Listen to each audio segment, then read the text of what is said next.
अमीर बहू को मिला एक कमरे में ही ब्यूटी पार्लर वाला ससुराल। ओ माय गॉड, कितना अच्छा मेकअप किया है आपने। किसी ने सही कहा है, गुड लुकिंग दिखने के लिए अच्छे पैसे खर्च करने पड़ते हैं। जी बिल्कुल। चलो मानवी, अब चलते हैं। अब मानवी पार्लर से निकलकर अपने दोस्तों के साथ कार में बैठते हैं। कुछ देर बाद रेड लाइट पर ड्राइवर गाड़ी रोकता है कि तभी मानवी के कार के पास एक बूढ़ी लाचार औरत आकर मानवी के कार के शीशे को बजाते हुए कहती है, मैम साहब, कुछ रुपया दे दीजिए। सुबह से कुछ नहीं खाया है, गोद में ये बच्चा, ये भी सुबह से भूखा है। कुछ रुपया दे दीजिए मैम साहब, हम गरीब की दुआ लगेगी। अब मानवी गुस्से से अपने कार का दरवाजा खोलती है, जिससे वो भिखारन दूर जाकर गिरती है। मानवी आराम से, तुम एक इन्फ्लुएंसर हो। ओह प्लीज एक सेकेंड, इससे तो मैं निपट कर रहूंगी। अब मानवी बाहर आती है और उस भिखारन को उठाने के बजाय उसे और धक्का मारते हुए कहती है, क्या ड्रामा लगा रखा है तुमने? कब से हमारा पीछा कर रही हो? तुम भिखारियों के पास और कोई काम नहीं है क्या? अमीर लोग देखे नहीं कि उसके पीछे पड़ जाते हो। अरे चीनी पर जैसे मक्खियां भटकती है ना, वैसे ही तुम गरीब लोग अमीर लोगों को देखकर उनके आगे पीछे भटकने लगते हो। मानवी बदतमीजी से उस भिखारन के साथ बात कर रही होती है। तभी वहां पर मीडिया का एक बंदा ये सारी चीज दूर खड़ा कैप्चर कर लेता है और उसे सोशल मीडिया पर डाल देता है। मानवी को इस बात का बिल्कुल अंदाजा नहीं होता और वो ऐसा घटिया बर्ताव करके कार में बैठकर वहां से निकल जाती है। दूसरी तरफ ये न्यूज आग की तरह फैल जाती है और घर बैठा मानवी का पिता टीवी पर यह सारी चीज देख रहा होता है। ब्रेकिंग न्यूज, देखिए कैसे आहूजा परिवार की अमीर घराने की लड़की जो सोशल मीडिया पर इन्फ्लुएंसर बनती है, ज्ञान के बड़े बड़े चोचले करती हुई नजर आती है। आज रंगे हाथ उनकी ये असलियत एक मीडिया वाले ने अपने कैमरे में कैद की है। कावेरी, यह हमारी बेटी मानवी क्या कर रही है? मीडिया वालों ने हमारी इज्जत और हमारे संस्कार के ऊपर मुद्दा खड़ा कर दिया है। जी मैं क्या करूं, मैं तो मानवी को समझा समझा के थक चुकी हूँ। पर सच तो यह है कि हमारी बेटी मानवी को पैसे का बहुत बड़ा घमंड है और इसी घमंड की वजह से वो लोगों के साथ अच्छा बर्ताव नहीं करती है। कुछ देर बाद मानवी फोन चलाती हुई घर के अंदर घुसती है। ओ गॉड, ये कैसे हो सकता है? ये सब कब और किसने शूट कर लिया? मुझे कुछ पता नहीं चल रहा है। लोग मुझे डीफेम कर रहे हैं। अब मैं क्या करूं? अब ये सब सोच कर क्या होगा बेटा? ये सब तो तुम्हें ऐसी हरकत करने से पहले सोचना चाहिए था। सही कह रही है तुम्हारी माँ। क्या जरूरत थी उस पुअर क्लास फीमेल के साथ इस तरह की हरकत करने की? तुम्हारे इस एक वल्गर बिहेवियर ने तुम्हारे हेटर्स को मौका दिया है तुम्हें डिफेम करने का। डैड, मुझसे गलती हो गई और मुझे नहीं पता था कि इतना सब कुछ हो जाएगा। अब मैं क्या करूं डैड? ऐसी कुछ वक्त गुजरता है और अब मानवी ये सब देखकर सोशलाइज होना कम कर देती है। ये सब देखकर रिया और शिप्रा उससे मिलने आती हैं। मानवी अपने कमरे में उदास बैठी हुई होती है। क्या बात है मानवी, तुम अब कहीं भी सोशलाइज नहीं होती हो? क्या करूं सोशलाइज होकर? लोग मुझे वैसे भी अब पसंद नहीं करते। मैं कुछ भी करती हूँ, व्यूअर्स उस पर गंदा ही कमेंट करते हैं। वैसे मानवी, मेरे पास एक आइडिया है। तुमने तो देखा ही होगा ना कि अमीर लोग कैसे अपने आप को फेमस करने के लिए गरीबों की मदद करते हैं। वैसे ही मेरी बात सुनो, तो तुम भी किसी गरीब परिवार में शादी कर लो। हाँ, आइडिया बुरा नहीं है, रिया ठीक कह रही है। अगर तुम किसी गरीब परिवार में शादी करती हो तो लोग तुम्हें सिंपैथी देंगे कि तुम इतनी अमीर होने के बाद भी एक गरीब परिवार में शादी कर रही हो, उनकी फाइनेंशियली मदद करना चाहती हो, और जब सारी चीज सॉर्ट आउट हो जाए तो तुम अपने उस गरीब पति को डिवोर्स दे देना। सही कहा तुमने, अब मैं कुछ ऐसा ही करूंगी। अब मानवी ये सारी बातें अपनी फैमिली से डिस्कस करती है। पर बेटी, तुम गरीब घर में शादी करके वहाँ ठीक से रह पाओगी? तुम्हें वो फैसिलिटी वहाँ कभी नहीं मिलेगी जो यहाँ मिलती है। हाँ बेटा, शादी एक बहुत बड़ा फैसला है। ये करके तुम्हें सिंपैथी, लोगों का प्यार तो मिल जाएगा, पर तुम वहां एडजस्ट नहीं कर पाओगी। अगर मैंने अपने डैड और मॉम को बताया कि मैं ये शादी 6 महीने बाद ही तोड़ दूंगी तो ये लोग मेरी शादी गरीब घर में कभी नहीं करवाएंगे। नहीं नहीं, ऐसा कुछ नहीं है, मैं सब हैंडल कर लूंगी। अब मानवी के माता पिता ये बात रिश्तेदारों में फैला देते हैं और कुछ ही दिन में रिश्तेदारों के द्वारा कावेरी को एक गरीब परिवार का रिश्ता मिलता है। देखो कावेरी, तुमने कहा था रिश्ता ढूंढने के लिए, तो मैंने गरीब घर का रिश्ता ढूंढ दिया। वो गरीब परिवार है, अच्छे लोग हैं और बड़ी बहू का खुद का छोटा सा आयुर्वेदा पार्लर है। वहाँ अगर तुम्हारी बेटी मानवी जाएगी तो वहाँ उसे प्यार ही मिलेगा।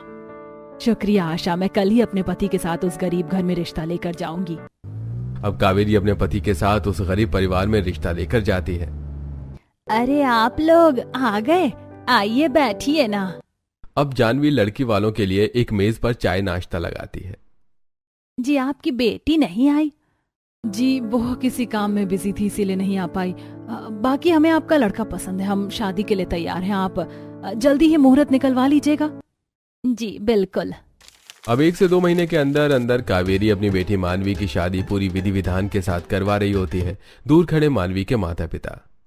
सुनिए जी, हमारी बेटी उस गरीब घर में रह तो लेगी ना? हाँ हाँ, क्यों नहीं रह लेगी। और वैसे भी ये फैसला उसने खुद किया है। मुझे तो लगता है कि पहली बार उसने कुछ अच्छा सोचा है। और तुम चिंता मत करो, इस परिवार में तुमने देखा नहीं सब कितने अच्छे से रहते हैं और कितने अच्छे से लोगों से बात करते हैं। ये सारी चीजें अब हमारी बेटी भी सीख पाएगी उस गरीब घर में जाकर। अब मानवी शादी करके अपने ससुराल आती है और कलश गिराकर अपने ससुराल में गृह प्रवेश करती है। ओ माय गॉड, कितना गरीब ससुराल है मेरा।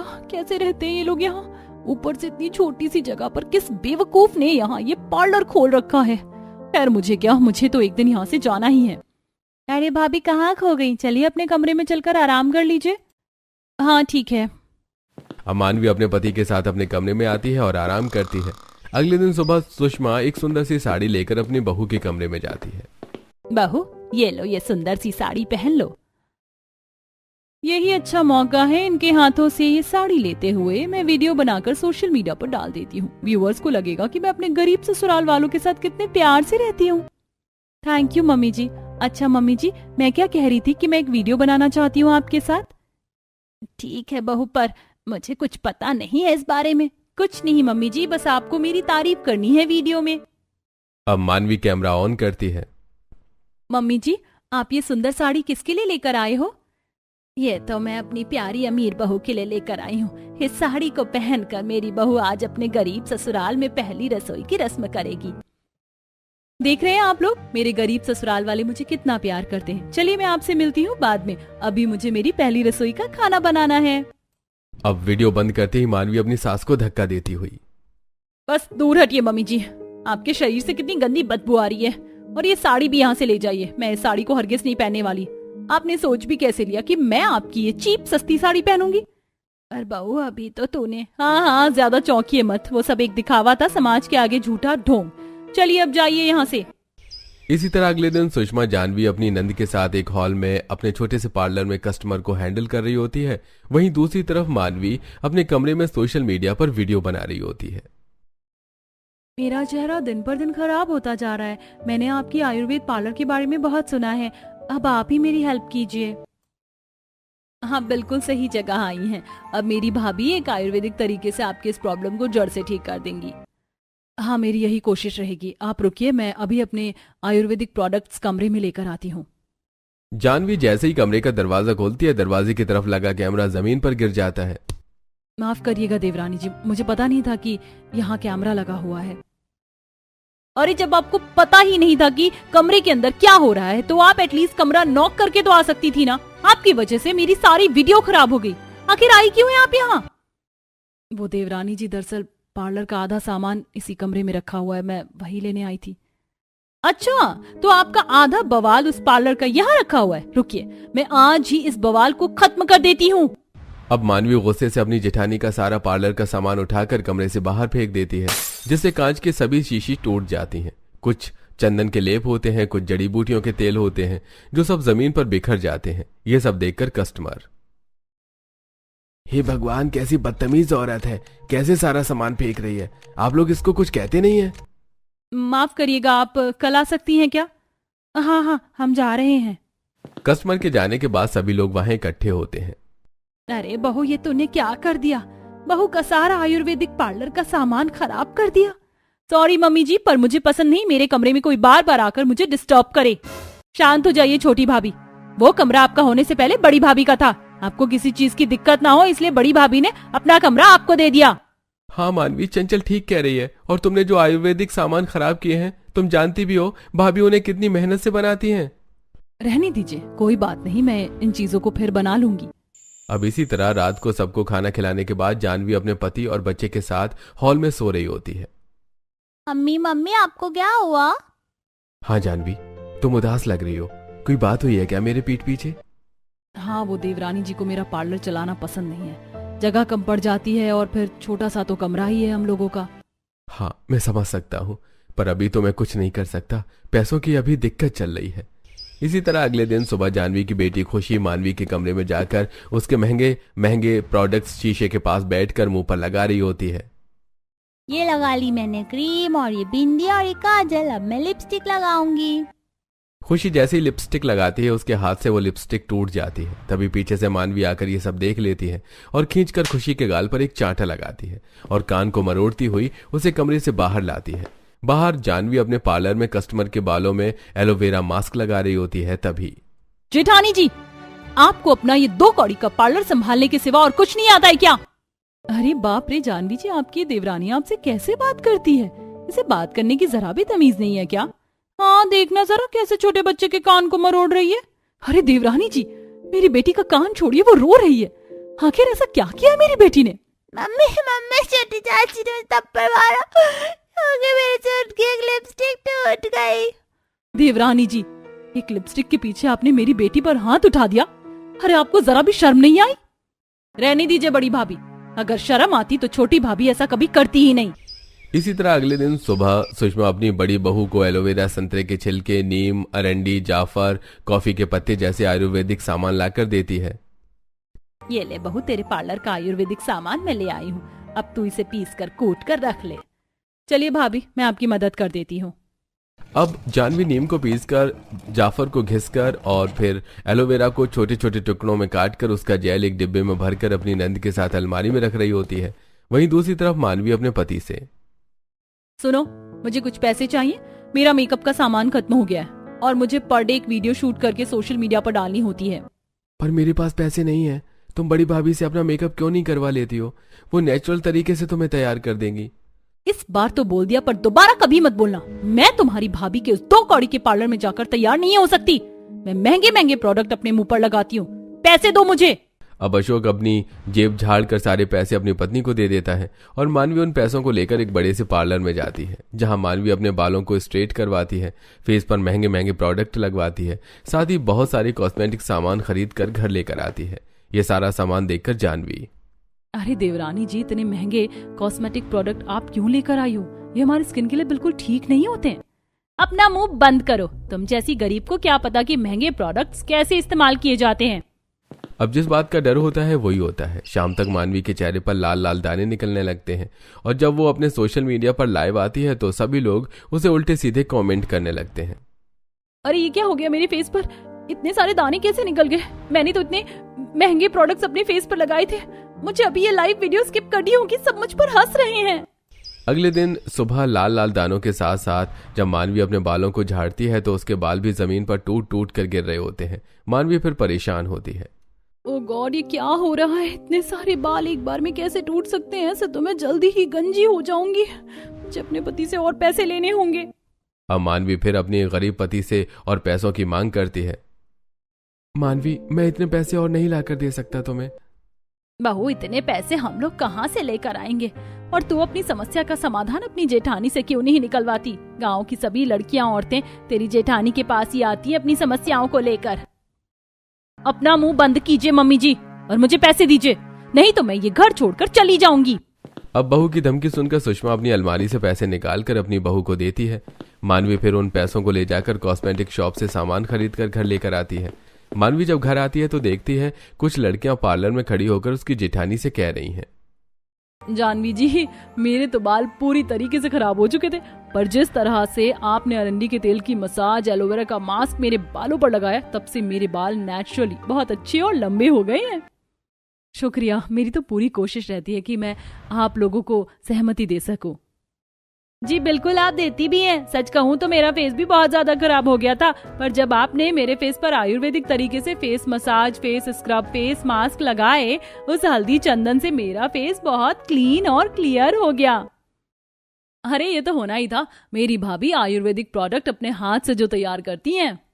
दूर खड़ी मानवी, वैसे इसके बाल तो सच में बहुत अच्छे लग रहे हैं। ऐसे अच्छे बाल तो मेरे महंगे महंगे प्रोडक्ट लगाने पर भी नहीं होते, और दूसरी कस्टमर का चेहरा भी बहुत क्लीन एंड क्लियर लग रहा है। खैर मुझे क्या, मैंने तो अपने महंगे महंगे प्रोडक्ट्स मंगा लिए हैं। अब मानवी अपने कमरे में आकर महंगे प्रोडक्ट्स अपने फेस पर, बालों पर लगाने लगती है और देखते ही देखते मानवी का बाल और चेहरा पूरी तरीके से खराब हो जाता है। ये सब देखकर मानवी की जेठानी, सुनिए देवरानी जी, आपके चेहरे और बालों की स्थिति बहुत खराब हो रही है। आप एक बार मेरी आयुर्वेदिक नुस्खे अपना लीजिए, इससे आपके बालों और आपके चेहरे पर बहुत असर होगा। हाँ बहू, देख तेरे बाल कितने कम हो गए, समय से पहले गंजी लग रही है, मुंह पर भी इतने दाने हो गए कि चेहरा साफ दिख ही नहीं रहा है। हाँ माँ सही कह रही है, एक बार तुम बड़ी भाभी का प्रोडक्ट लगा कर तो देखो। ठीक है जेठानी जी, मैं तैयार हूँ आपका आयुर्वेदिक ट्रीटमेंट लेने के लिए। अब जानवी अपनी देवरानी को पार्लर में बिठाती है और उसके फेस को दूध से साफ करती है, फिर कॉफी के सूखे पत्तों में नारियल तेल डालकर एक स्क्रब करती है और फिर मुंह पर हल्दी और चंदन का लेप लगाती है। गॉड ओ गॉड, ये क्या तिकड़मबाजी तुम कर रही हो मेरे फेस पर। अगर मेरे फेस पर कुछ भी हुआ ना, देखना मुझसे बुरा कोई नहीं होगा। मेरा विश्वास कीजिए देवरानी जी, आपके चेहरे पर कुछ नहीं होगा। लाइए, जब तक आपके चेहरे पर मास्क है तब तक मैं आपके बालों के ऊपर अरंडी के तेल से मालिश कर देती हूँ। उसके बाद मैं इसके ऊपर एलोवेरा मास्क लगा दूंगी। अब जानवी बालों के ऊपर अरंडी के तेल से मालिश करती है, उसके बाद एलोवेरा का जेल निकालकर बालों पर एक मास्क जूड़ा बना देती है। छी, कितनी गंदी बदबू आ रही है आपके इस आयुर्वेदिक प्रोडक्ट में। ये पक्का सेफ तो है ना? सोच लीजिए, अगर मेरे चेहरे और बालों पर कुछ भी हुआ होगा ना, तो मैं आपके ऊपर केस कर दूंगी। हाँ बिल्कुल कर दीजिएगा, पर अभी कुछ घंटों आप ऐसे ही रहो, फिर मैं इसे धो दूंगी। अब कुछ घंटे बाद जानवी अपनी देवरानी के चेहरे को साफ करती है, फिर बालों को धोती है और पहले ही दिन मानवी को 50% असर नजर आता है। इसी तरह जानवी 2 से 3 दिन तक लगातार अपनी देवरानी के बालों और चेहरों पर आयुर्वेदिक नुस्खे का इस्तेमाल करती है, जिससे उसके बाल और चेहरे पहले की तरह सुंदर हो जाते हैं। जो ये देख, ओ गॉड, मेरी जेठानी के इस आयुर्वेदिक नुस्खे ने तो सच में मेरे चेहरे और बालों को पहले से कहीं ज्यादा खूबसूरत कर दिया है। मेरे ससुराल वाले मेरा कितना ख्याल रख रहे हैं। मैं तो इस घर को 6 महीने बाद छोड़कर जाने वाली थी, पर सच कहूं तो मुझे अब इनसे बहुत लगाव हो गया है। मैं अब इन्हें छोड़कर नहीं जाऊंगी, और अब जब मेरी जेठानी ने मेरे लिए इतना किया है तो अब मैं भी उनके लिए कुछ करूंगी। अब मानवी अपने घर वालों के पास आकर, देखिए मम्मी जी, देखिए जेठानी जी, मेरे बाल और मेरा चेहरा कितना अच्छा हो गया है। इतने अच्छे बाल और इतना अच्छा चेहरा तो मेरे महंगे महंगे प्रोडक्ट से भी नहीं होते थे। बहू, मैं तो तुझे शुरू से ही समझाती थी। हाँ माँ जी, आप ठीक कह रही, मैंने बहुत बड़ी गलती की महंगे महंगे प्रोडक्ट्स पर अपने पैसे खर्च करके। वैसे जेठानी जी, थैंक यू सो मच। अरे कोई बात नहीं, इसमें थैंक यू बोलने की क्या बात है। बिल्कुल है जेठानी जी, आपने मेरे लिए इतना किया है तो मुझे थैंक यू बोलना तो बनता है, पर ऐसे नहीं। मैं आपके लिए एक और चीज करूंगी। आज से आप इस छोटे से कमरे में अपना आयुर्वेदिक पार्लर नहीं चलाओगी। मैं अपने पापा से फाइनेंशियली मदद लूंगी और आपके लिए एक अच्छा आयुर्वेदिक पार्लर खुलवाऊंगी।